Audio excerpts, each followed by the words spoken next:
नमस्कार, मैं दीपक कुमार आप सभी का स्वागत करता हूं दादा शायद में। दोस्तों, आप सभी से निवेदन है कि वीडियो को लाइक कीजिए, शेयर कीजिए और चैनल को सब्सक्राइब कीजिए। दोस्तों, आज हम बात करेंगे इजराइल के ऊपर हुई आतंकी हमला पर जो भारत के मोदी विरोधी दल और उनके नेता का चुप्पी है वह कितना खतरनाक है, वह किस गंभीर परिस्थिति की तरफ इशारा कर रही है। उससे भारत में रहने वाले लोगों को क्या समझना चाहिए कि इनका जो चुप्पी है वो भारत के लिए बहुत बड़े खतरे का संकेत है। दरअसल आप सभी को पता होगा कि 6 अक्टूबर को सुबह सुबह भारतीय समय के अनुसार फिलिस्तीन के आतंकवादी संघ ग्रुप हमास, जिसको यूएनओ ने 2018 में टेररिस्ट ग्रुप घोषित किया है, उसने इजराइल के ऊपर, जो दुनिया में मात्र एक यहूदियों का देश है, यहाँ पे यहूदी स्वतंत्र रूप से रहते हैं, उस इजराइल के ऊपर तबातोड़ 5000 रॉकेटों से हमला किया, वो भी 20 मिनट के अंदर। जिस तरीके का आतंकवादी हमला इजराइल के ऊपर हुआ है, शायद इतना बड़ा आतंकवादी हमला और इस तरीके से किसी भी देश के ऊपर नहीं हुआ होगा कि कोई आतंकवादी संगठन इतनी आक्रामकता के साथ हमला करे। इस हमले को लेकर पूरे विश्व ने अपनी अपनी चिंताएं व्यक्त की है। पूरा विश्व आज अगर कुछ जिहादी आतंकवादी समर्थित देशों को छोड़ दिया जाए तो पूरा विश्व आज इजराइल के साथ खड़ा है। विश्व के जितने भी बड़े बड़े लीडर हैं, चाहे अमेरिका का राष्ट्रपति हो, ऑस्ट्रेलिया का राष्ट्रपति हो, ब्रिटेन का राष्ट्रपति हो, भारत का प्रधानमंत्री हो, ये सब के सब आज इजराइल के साथ खड़ा है, क्योंकि इजराइल के ऊपर एक आतंकवादी हमला हुआ है। और आतंकवादी हमला चाहे किसी भी रूप में हो, किसी भी तरीके का हो, उसका विरोध सभी को करना चाहिए, क्योंकि आतंकवाद किसी देश नहीं, पूरी मानवता के लिए खतरा है, ये पूरा दुनिया मानता है।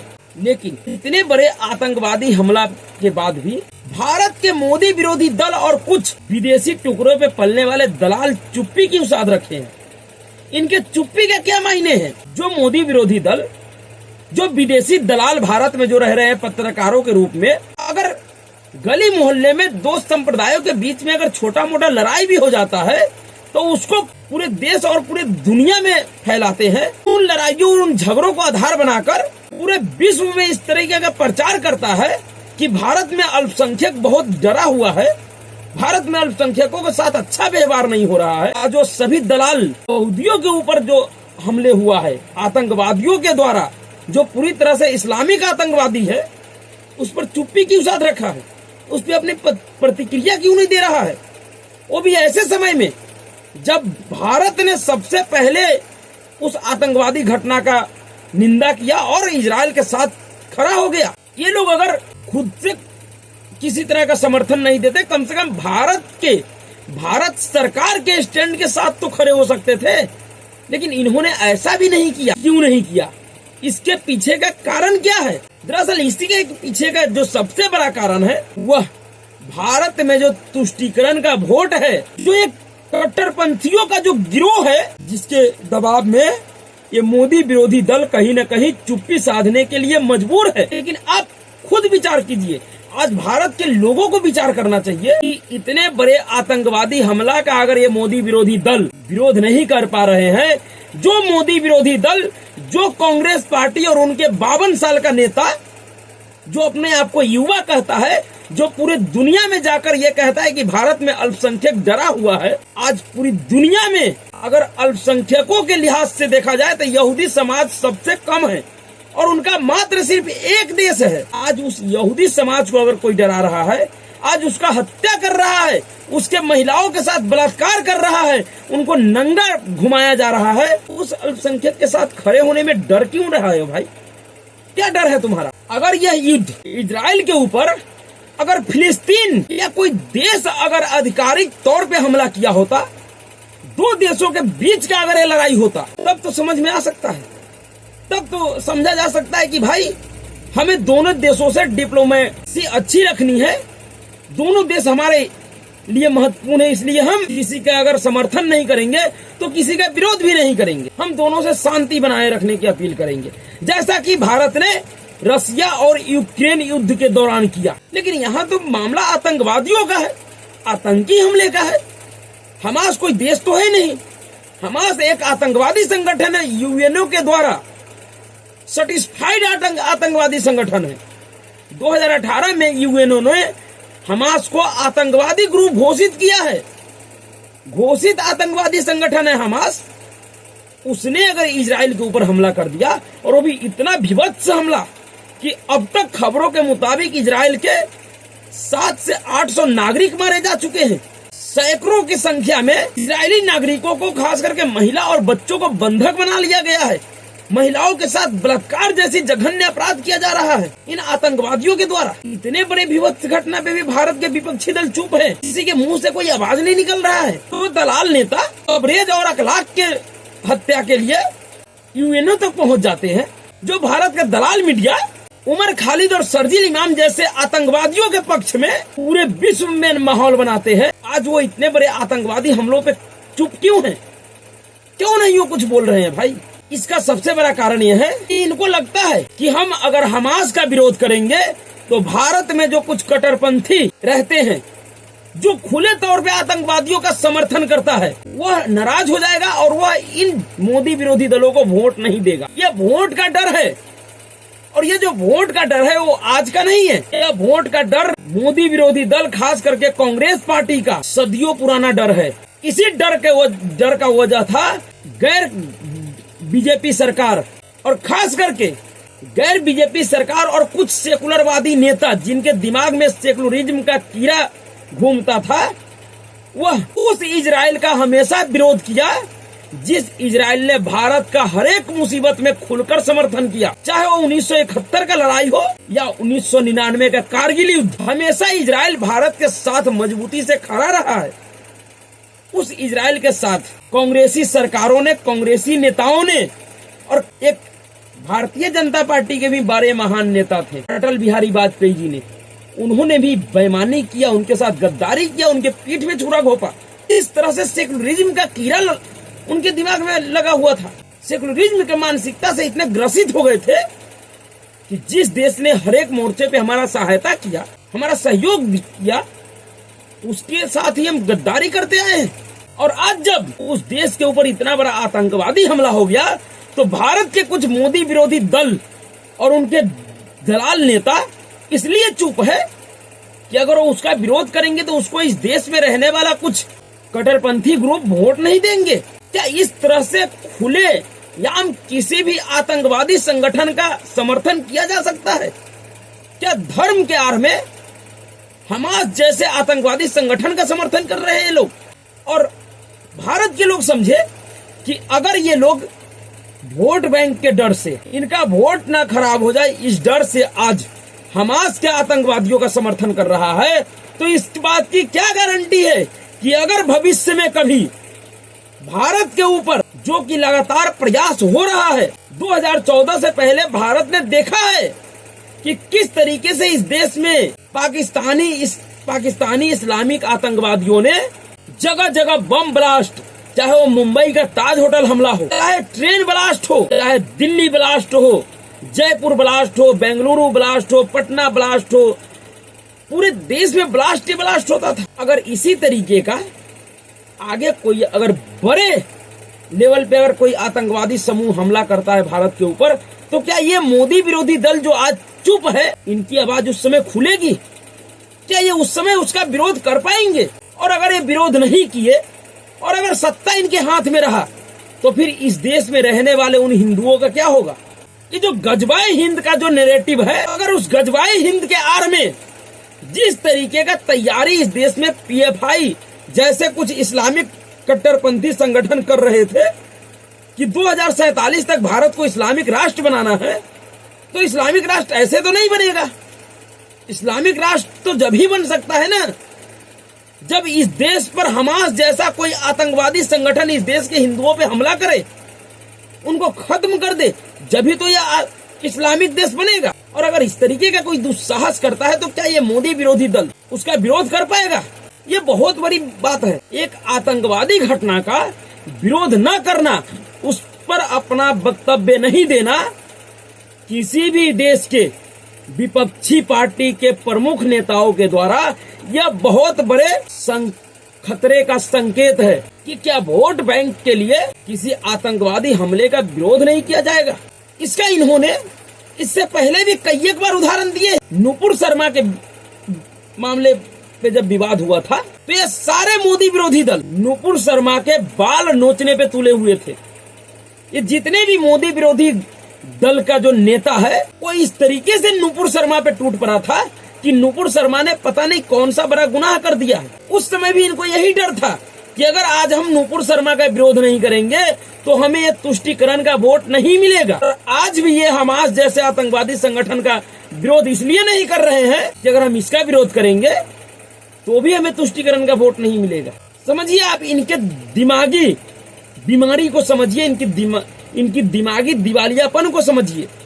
और आप कल्पना कीजिए कि जिस तरीके का तैयारी सीएए और एनआरसी के दौरान कुछ आतंकवादियों ने किया था इस देश में, जिस तरीके का तैयारी किसान आंदोलन के दौरान खालिस्तानी आतंकवादियों ने किया था, जिस तरीके का तैयारी 2014 से पहले कश्मीर में रहने वाले पाकिस्तान के पालतू इस्लामिक आतंकवादियों ने कर रखा था, अगर इस देश में नरेंद्र मोदी का सरकार नहीं होता तो क्या आज इस देश का हालात इजराइल से अलग होता? क्या ये मोदी विरोधी दल के नेता जो आज इतने बड़े आतंकवादी हमले के ऊपर चुप्पी साध रखा है, क्या यह आपको बचा लेता? ये बहुत बड़ा सवाल है जिस पर इस देश के लोगों को विचार करना चाहिए, खास करके उन सेकुलरिज्म के बीमारी से ग्रसित लोगों को जिनको ऐसा लगता है कि नरेंद्र मोदी की सरकार आने के बाद ही इस देश में ये सारी समस्याएं आई हैं, जो बेरोजगारी, भूखमरी, नौकरी,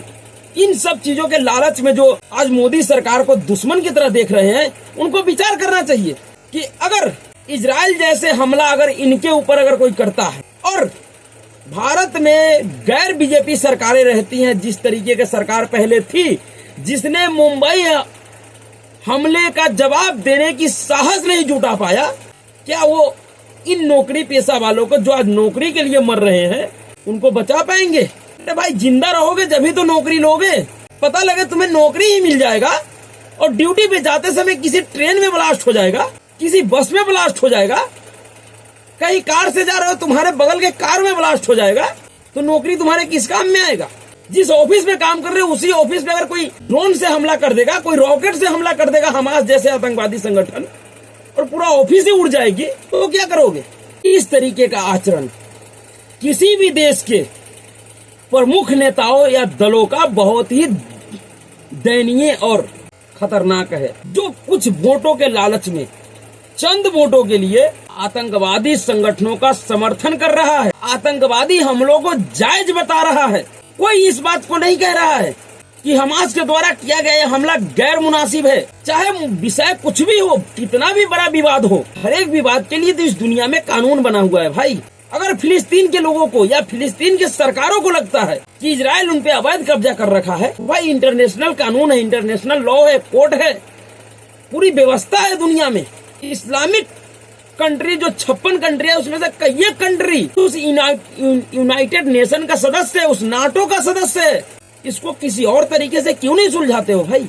क्या ऐसे मसला को सुलझाने के लिए हमास जैसे आतंकवादियों संगठन का प्रयोग कीजिएगा, उनका समर्थन कीजिएगा? कितना जायज है? और जो दलाल, जो भी बुद्धिजीवी भारत सरकार को यह समझाने का कोशिश कर रहा है कि इजराइल ने बहुत से फिलिस्तीनियों को मारा है, इजराइल ने अवैध कब्जा कर रखा है फिलिस्तीन की जमीन पे, तो उनको बताना चाहिए कि 1947 में जब भारत पाकिस्तान का बंटवारा हुआ था तो बहुत सारे पाकिस्तानियों ने भी, बहुत सारे आतंकवादियों ने भारत के लोगों को मारा था। कई लाखों की संख्या में भारत के लोग मारे गए थे। भारत के जमीन पे अवैध कब्जा हो गया एक देश का, तो क्या भारत क्या करे? पाकिस्तान के ऊपर हमला कर दे, पाकिस्तान के नागरिकों के ऊपर रॉकेट छोड़ दे, रॉकेट से हमला कर दे? यह कतई सही नहीं है। मुद्दा कोई भी हो, कितना भी बड़ा हो, लेकिन आतंकवादियों का सहायता लेना किसी भी तरीके से जायज नहीं है।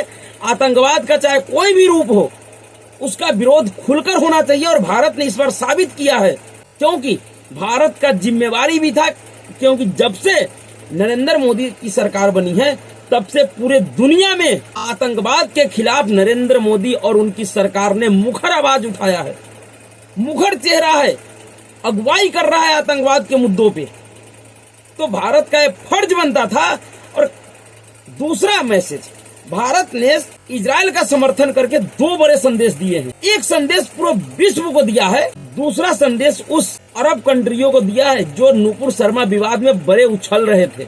आज नूपुर शर्मा विवाद में उछलने वाले कंट्रियों के मुंह पे भारत ने जोरदार तमाचा मारा है और भारत ने उनकी औकात दिखा दी है कि तुम जितना उछलते हो तुम्हारा औकात कुछ भी नहीं है भाई।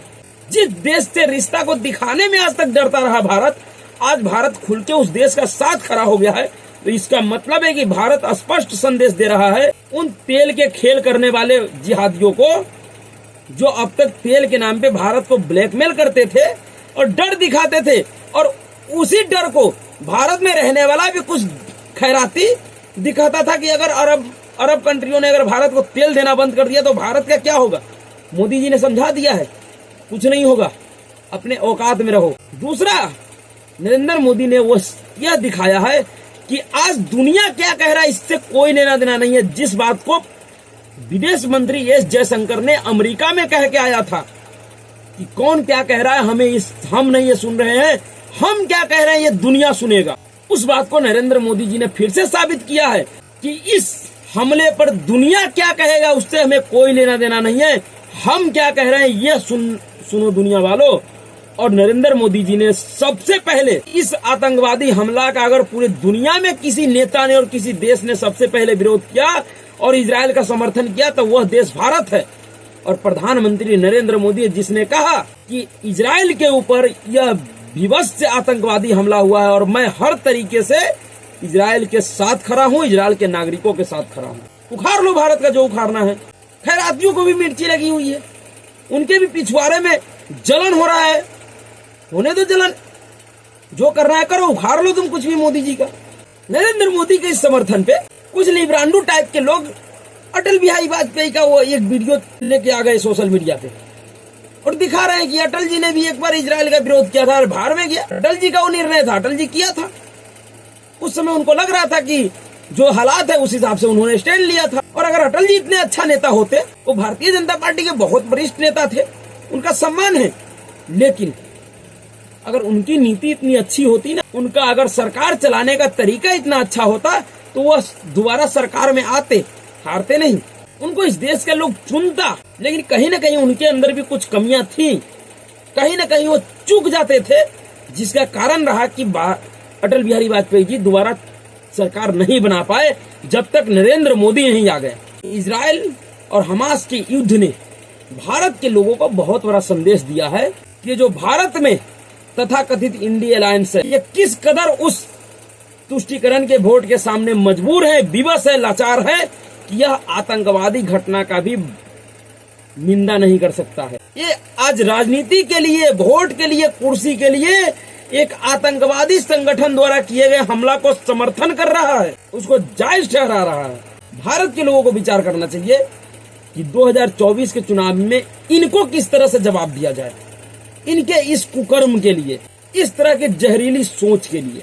भारत किसी भी समुदाय, किसी भी देश के खिलाफ नहीं है, लेकिन भारत हमेशा आतंकवादियों के खिलाफ जरूर है और वो होना चाहिए इस देश के हरेक, और इस देश ही नहीं, इस पूरी दुनिया को आतंकवाद के खिलाफ खड़ा होना चाहिए, चाहे वो आतंकवाद किसी भी स्वरूप में हो। भारत का निर्णय बिल्कुल स्पष्ट है और बहुत ही अच्छा है, मजबूत है, और आज हरेक भारतीयों को भारत सरकार के निर्णय के साथ खड़ा होना चाहिए। जो हो रहा है, कुछ मुट्ठी भर दलालों को छोड़ दिया जाए तो पूरा देश भारत सरकार के निर्णय और इजराइल के साथ खड़ा है। तो अभी के लिए इतना ही। अगर आपको वीडियो अच्छा लगा तो वीडियो को लाइक कीजिएगा, शेयर कीजिएगा और चैनल को सब्सक्राइब कीजिएगा। नमस्कार।